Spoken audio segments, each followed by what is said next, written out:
Nous allons apprendre ici à créer des arcs sur AutoCAD.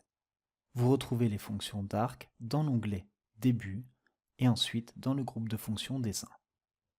La création d'arcs simples, c'est-à-dire par 3 points, peut également s'effectuer à l'aide de la commande A.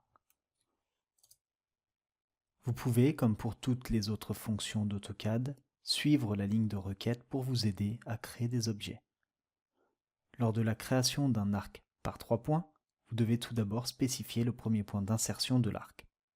Ce point peut être défini par différentes façons, soit par la spécification de ses coordonnées en X et en Y, en entrant les valeurs directement et en appuyant sur la touche tabulation de votre clavier pour séparer les valeurs de X et de Y, soit en sélectionnant directement le point d'insertion par un élément existant.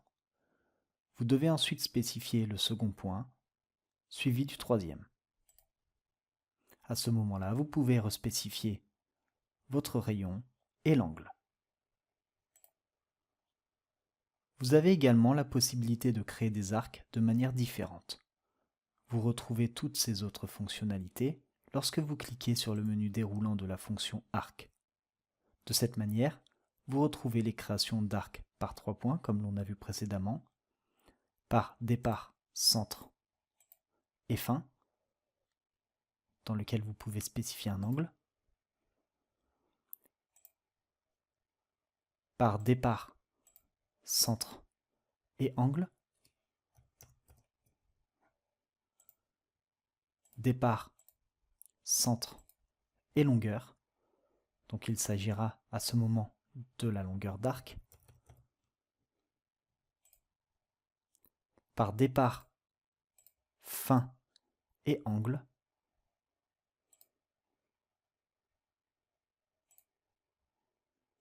Par départ, fin et en sélectionnant une direction, avec notamment un angle.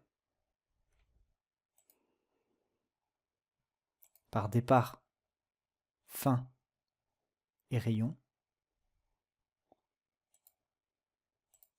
Vous pouvez également créer des arcs par centre, départ et fin.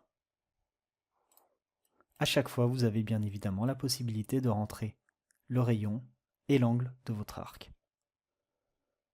Ensuite, vous avez la possibilité de créer des arcs par centre, départ et angle, par exemple ici à 120 degrés. Et enfin, par centre, départ et longueur.